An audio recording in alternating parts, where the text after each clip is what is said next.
this is an iHeart podcast. Guaranteed human. Brought to you by the reinvented 2012 Camry. It's ready. Are you?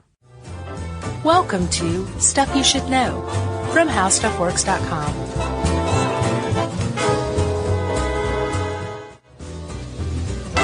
Hey, and welcome to the podcast. I'm Josh Clark. With me, as always, is Charles W. Chuck Bryant, looking as spry as ever. You ever seen Bad Santa? Yeah. Remember the kid? He's like, your granny, is she spry? And he's putting on a ski mask, and they come in the door, and he goes, Granny, are you spry? Really? Yeah. And she's like, I'll make you some sandwiches. Now, you're looking very spry today, Chuck. You've done something that you've never done to me before. What, man? What's going on? You literally put a video on your laptop and just turned it around and then started the podcast. And I'm waiting to see what happens because I think it might have something to do with the podcast. Did you see it? Yeah. Did it happen? It happened. It's pretty awesome. And it has nothing to do with what we're podcasting on, does it? All I just right. wanted you to see it, buddy. General interest. I will be putting that on the Facebook page, okay? Because ain't no party like our Facebook page's party. Yeah, you're into people getting flung off of things, apparently. I'm in a little bit of that mood right now, yeah. How are you doing? I'm great. Well, good. Well, we should probably tone it down a little bit because this is a grim subject we're about to talk about. Yeah, that was the first minute was about all the fun we're going to have here. Yeah. So, Chuck, I got an intro for you. Okay. I was jogging. Yumi and I were jogging on treadmills, as is our wont usually. And I prefer treadmills because I can watch TV while I do it and just totally forget that I'm running, right? That kills me. But it works so well. Like, I'm up to like 5 miles each time. Right. You know what's sobering, though? What? Go try to run a single mile on pavement. I don't need to. There's no TVs on pavement. You know? Much different. During one of these ventures, I was watching CNN, and it was Wolf Blitzer, and this weird segment came on where one of Wolf Blitzer's journalists was in Libya meeting with the family of a man who had blown himself up in a car full of explosives to gain entry for Libyan rebel fighters into this city. It's a very disputed city. I can't remember which one. And the guy was sitting down with the family, the 2 daughters and the wife, who were grieving, but holding a picture of the man, talked to his best friend who picked up the pieces of the guy. And I realized it took me a minute, but it was dawning on me that this is exactly what, say, Afghani or Talibani state television would do with one of their suicide bombers. It was just like the embargo on disgust over suicide bombing as a general rule was lifted because someone CNN was rooting for blew himself up. Right. And suddenly it was okay. But I mean, like, step for step, it was like a celebration of this man's heroism. Right. For blowing himself up. Yeah. And I just thought it was really nuts. And I guess it's probably as unobjective as I should be throughout this podcast, but it struck me as really, really strange. I wrote a blog post on it called CNN Oddly Celebrates Suicide Bomber's Hero or something like that. Yeah. But it was just so weird. And there's in the blog post, there's video. Somebody found it and posted it. So there's video of this weird segment that just sticks out like a sore thumb. And I guess what I learned is that my personal opinion is suicide bombing is wrong no matter what side is doing it. I think I would agree with that. All right, so this is a relatively new thing, right? Suicide bombing. It's new because bombs are fairly new, right? Yeah. But it's far, far more ancient than that. It is. The concept of killing yourself or dying in the name of religion is pretty ancient. Oh, yeah. You want to go all the way back to martyrdom in general? Might as well. Okay. Start at the beginning.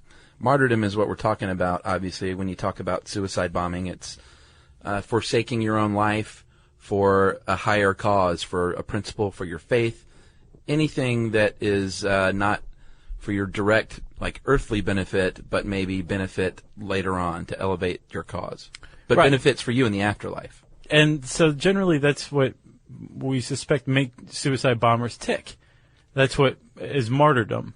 And it's because, although it is like there's a deep religious affiliation between martyrdom and suicide like this. suicide bombing. In this case. It doesn't necessarily have to be religious. It can be Sure. your side, your cause. Like the 49-year-old oil worker who is Libyan was for the rebel faction. It had nothing to do with religion. He was just willing to die for his cause, right, as all suicide bombers are. Yeah, religion kicks it up a little notch, though. So, well, and the reason why is because it's so ingrained. The two are so entangled from such an ancient place, right? Like R. Lamb, who did this article, who did this. He wrote it. He traces martyrdom back to the 2nd or 3rd century BC, right? What, with King Nebuchadnezzar? Yeah. Yeah, the famous story in Bible history, the book of Daniel. We all know King Nebuchadnezzar gave, as the Beastie Boys call them, Shadrach, Meshach, and Abednego. Yeah, I can't see those three names together without thinking about that too. Yeah. Well, Beastie Boys were 3 Jewish guys. That's probably why they called themselves that in the song. And they, in the Bible story, Nebuchadnezzar gave them the choice: you can renounce your Jewish faith, or you can burn alive. And they said, you know what? We're the Beastie Boys, and we don't give in to anybody, and so we're going to not renounce our faith. They were thrown into the fiery furnace, and they lived. Right. Which the lesson there was an early lesson in martyrdom, which was, hey, you know what? God's going to protect those who die in His name. Doesn't it make you wonder? Like, don't you tend to think that in stories like that, somewhere eons ago, something happened, possibly with these 3 people. What happened? Oh, you mean that like eventually got translated into they were thrown into this furnace and they walked out unscathed? Like, did somebody lose their grip on them and they skirted across like a campfire? You know what my and thought like is? their robes didn't catch and everybody was like, oh my God, and then it just to make it more easily digestible for the masses, it was transformed into this larger thing. My feeling when it comes to parables like this, where to me it's obvious that someone wasn't unscathed in a burning fire, was that maybe someone was burned, like they were being tortured and saying renounce your religion, being burned with like fiery torches or something, and they refused, and they couldn't be broken, and so they were set free. And that becomes a parable in the way of something miraculous like this. That makes sense. It's good analysis. I'll probably get killed for that. But the point is, the idea was that God's got your back if you're willing to die for Him, right? Yes. But that eventually transformed into what people still believe today, that toil on this planet leads to bounty in the next life. Yeah. The big 3 all believe that, and you can trace that back to the early church, the early Jewish faith, the early Christian faith, and the early Muslim faith. And martyrdom goes back just as far and comes from the same tree. The idea that if you sacrifice yourself, you're going to gain reward after this. So what's a few minutes of pain for a lifetime of happiness and pleasure? Yeah. Right? Well, and the non-suicide version, where you're actually killing other people in the name of your God, goes back to maybe not the first time, but one good example Robert used was in 64 AD, rather than surrendering to the Roman authorities, a rebel group basically killed themselves and every last man and woman. This one I think was probably literal. Yeah, probably so. That is, like, do you think about how that would be treated today, though? Yeah. Like the authorities are coming and you kill every man, woman, and child inside. And sounds like a standoff at Waco or range, something. Yeah. But your point is, and I think the larger point is that people were willing to kill themselves, kill those close to them, and kill others eventually, in the name of God. Yeah. And expected some sort of reward for it. Right. So you were talking about the rise of Islam. Right. So it was AD 610 when the Prophet Muhammad received his first vision, right? Yeah. And basically was set about going forth to found Islam. And within 14 years, he'd amassed something of an army and was taking on other people in the area, right? Right. It was pretty successful at it, right? Yeah. So what I gained from this, and I'm certainly not a scholar on Islam at all. I'm not a scholar on any religion, but the Islam came out of a place of strife and battle, and so thusly this concept of jihad came about fairly early on. Yeah, there's two parts to jihad. If you've heard that word a lot, used probably for the second part, which was a righteous battle in the physical world. But the first part of jihad means it's an inward struggle of the soul in Arabic. So it's a two-pronged thing there, and the Quran basically vindicated defense and combat in the name of protecting the faithful. Right. As well as retaliation. So it's traced back to the Quran as far as probably the birth of the notion of something like a suicide bombing, even though it certainly doesn't say anything about that anywhere in the Quran. Right. So jihad played a big role in the Crusades, which was the Christian version of the Holy War, right? Yes. And that was taking it to the Muslims' doorstep, basically invading the Middle East, right? Europeans invading the Middle East. Yeah. That was the Crusades. And so from these conflicts, during the Dark Ages, the Medieval Ages, the Crusades, and after the birth of Islam, this idea of taking a single person and going and doing as much damage as you possibly could came about. So do you remember in the Sniper podcast, we talked about snipers being considered militarily force multipliers? Yes. So are suicide assassins. Absolutely. And the term assassin actually comes out of this era and from the Middle East, from the word hashishin. Yeah, it's a Persian word, the name of a radical Shiite sect. Didn't know that. Yeah, so hashish and assassin are one and the same. Hashishin. Hashishin. Assassin. Right. Yeah, it sounds more like it that way. You may recognize the word hashish as a type of pot residue. So if you find it odd that the word hashish pops up, be advised that the sect, the Hashishin, smoked hash as part of their religious ritual. Oh, really? Yeah. They were also the ones, though, who would go out and they were tasked with killing like public officials in very public places to basically terrorize the population. Like if you kill somebody like that, you cut someone's head off in a crowded square, you're going to die, but the leader's head just got cut off in front of me, and now I'm really freaked out. Yeah, it was the first early versions, ancient versions of what would later become suicide bombings. Right. But that sect was wiped out by Mongols in 1257, and there was kind of a break on this activity for a while as far as world history goes, and then you get to World War II and the Japanese kamikaze pilots, who were most essentially suicide bombers. Right. Except by way of a plane. Yeah. Through the Bushido Code. Yeah, but you usually think suicide bombing is someone on foot. But it can really, you can do it. There's been boats, there's been cars and trucks, humans walking, and then obviously planes flying into aircraft carriers. Really, a mail cart filled with explosives, you're going to get the same. Yeah. You're a suicide bomber. Well, Robert Lamb puts the first modern suicide attack in Lebanon in 1981 during civil war between Christian and Muslim militants. And there was a lone suicide bomber, a Shiite, hit an Iraqi embassy in Beirut, and the U.S. entered the conflict the next year. In 1983, a suicide bomber drove into the U.S. embassy. I remember that, actually, killing 63 people. Yeah, that was in April. And most folks say this is like the beginning of the modern suicide mission. Right. And then in October, 2 truck bombs drove into the Marine barracks in Beirut and killed 299 people. Yeah. French and American. I think 241 Marines.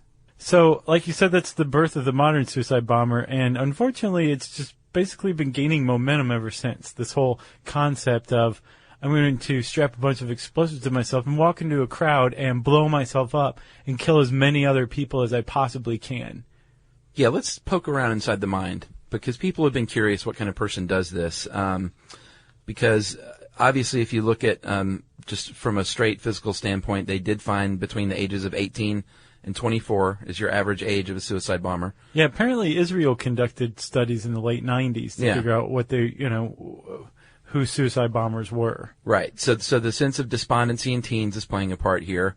The whole world is against them. Teens, how many teens feel that way? I know I did. Yeah.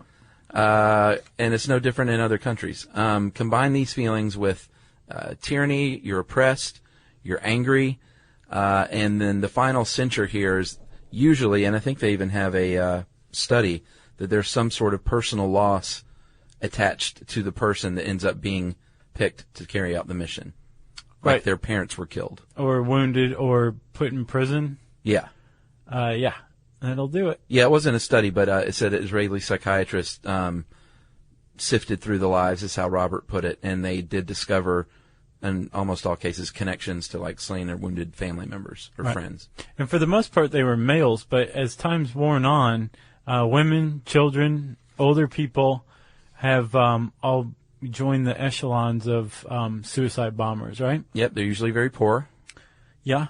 There was. Did you hear about the woman from?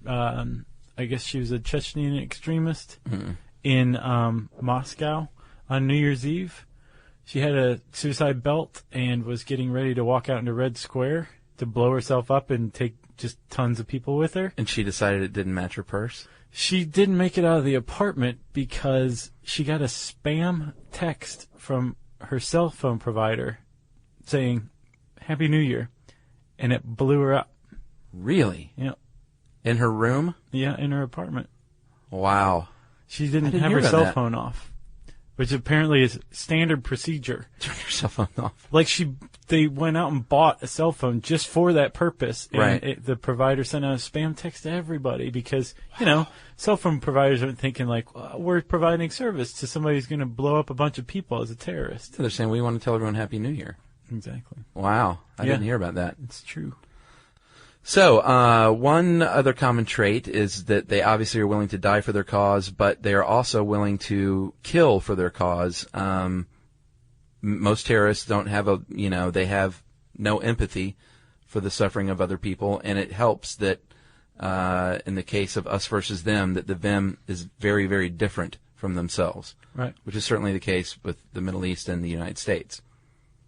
Couldn't be any more different as far as countries go. Right. And people go. Yeah. Yeah, there's definitely a whole sentiment that occupation and invasion fans the flames of suicide bombing. Well, yeah, because you see Americans as an invader and an occupier and a savage.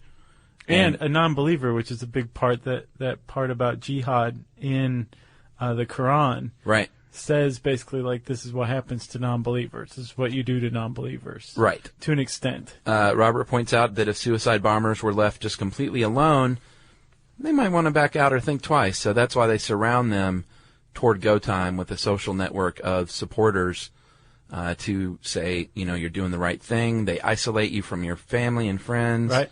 And show you videos, martyrdom videos. To reinforce that what you're doing is the right thing. Well, no, you make a martyrdom video. Oh, you make your own? Saying, like, I'm about to blow a bunch of people up, and I can't wait to get to the afterlife, and I'm like a true believer. You're right. I read that wrong. And so that is, it's not only inspiring, it's also like, you can't back out now. You've made your video. Right.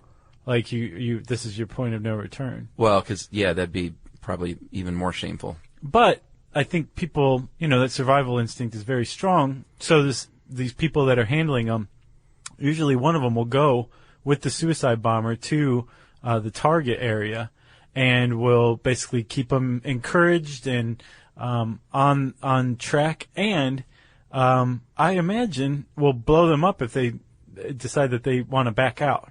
Yeah, well, and beyond that, sometimes it's planned that way. Sometimes the assistant has the detonator to prevent any kind of back out. I think that is probably a backup detonator, yeah.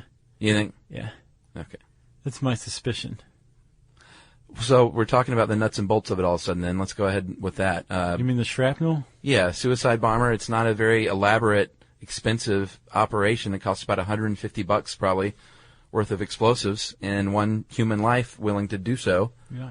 and you've got yourself a suicide bomber, whether it's a duffel bag full of stuff or something you strap on your chest. Like you said, they've used trucks and boats. Well, duffel bags are apparently out of vogue because you'll get shot in the head if you look like you are even Dropping a remotely Middle Eastern and you have a duffel bag. Right. At least if you're in London in 2005 and you're Brazilian, right? Yeah. But you were saying this, it's just one person with a duffel bag or a vest or a belt. Yeah. And the attack of a suicide bomber is threefold, right? One, it kills a bunch of people. So it's terroristic. Two, it draws a lot of attention to this cause that at least one person is willing to die for. And then three, it's a force multiplier because it has like a huge effect on morale and the psyche of the population. Yeah. But it can also go the other way, as pointed out with World War II. It can either, like, it's happened both ways in America, because when 241 Marines were killed in the truck bombing in 1984, President Reagan said in his memoir that had a big deal with his pulling out of that region. Like, he was like, no, you know what? Forget that. These people are willing to do this. I'm getting my guys out of there. Or in the case of World War II with the Japanese, let's drop 2 bombs on their country that they won't be able to recover from because they're willing to fly their planes into our aircraft carriers. You know, that's not how the Japanese tell it. How do they tell it? They tell it like they were starting to make moves that they were willing to surrender, and the Americans had so much money invested in this research that they basically needed and wanted to see what happened. It certainly doesn't surprise me there are 2 versions of that story. Yeah. That's the way history works. So, Chuck. Yes. What are these things made of? You said you can fill a truck, a belt, all this stuff. What is it? Well, it varies, of course, between what your resources are. I think in the early days, they would just rejigger landmines and use those. But now it's everything from TNT to something called TATP, triacetone triperoxide, and then other plastic explosives. Stuff that can do a lot of damage. Right. And they found, too, that the more people around the suicide bomber, the better. Obviously not for those people close in proximity. But if you hear that there's a suicide bomber suspect and all of a sudden the crowd disperses, it's going to have a blast zone that's much greater. Yeah. And cover much more area. Because the thick mass of people around that person create basically a human shield. Yeah. Which is pretty serious stuff. And in London, 2005, you want to... I've talked about that guy, remember? Oh, the guy, is that what you meant by shot in the head? Yeah, he got shot in the head 7 times. Yeah. And he was not a suicide bomber. No, he's just some guy from Brazil. Mistaken identity. Yeah, that was a pretty jumpy time, if I remember correctly. Yes, it was. You got anything else? No. Oh, I thought the very end had a very interesting thing that Israeli settlers were trying was they proposed burying suicide bombers in pigskin body bags. Yeah, I saw that. As a way of discouraging suicide bombers from, because I guess if they think if I'm going to be buried in pigskin, that's not the afterlife that I'm looking for. Right. But the problem is, and Robert does a good job pointing this out, I think, when the suicide bombing is capable of dehumanizing on both levels, right? Yeah. That would have not only, dehumanized the suicide bomber, but it dehumanized the Israelis, right? Mm-hmm. So part of the whole feedback mechanism for suicide bombings is that one side doesn't see the other as human any longer. Right. Right? You're willing to die for your cause, so you're crazy. Or you are worth dying to kill because I don't see you as a person any longer. Yeah. And so that would have been counterproductive, I'm sure. Good job. This is a tough one. Yeah, it was. I'm glad we got through it, man. Okay. Yeah. It's a tough topic. I hope we explained how it works in the history and was it good? Yeah, it was okay. Okay. If you want to learn more about suicide bombers, you can type in suicide bombers, terrorism. There's another article on how terrorism works. Just type whatever you want into the search bar at howstuffworks.com. and you will be pleasantly surprised. We virtually guarantee it. I said handy search bar. So what do you want to do? No listener mail today? All right. In lieu of listener mail, because I was just reading listener mail. It just, I don't know. I saw that you made a face and kind of like waved it away. And not today. It over. And I don't have another one ready. So let's just say, how about just a thank you for listening? Is that good? That's what we're doing? Yeah. All right. No? Thank you for listening, everybody. Yeah. Something simple. That was it? Keep it pure. Okay. All right. If you want to say thank you back, we always appreciate that. You can send us an email to stuffpodcast@howstuffworks.com. Be sure to check out our new video podcast, Stuff from the Future. Join How Stuff Works staff as we explore the most promising and perplexing possibilities of tomorrow. Brought to you by the reinvented 2012 Camry. It's ready. Are you? This is an iHeart podcast. Guaranteed human.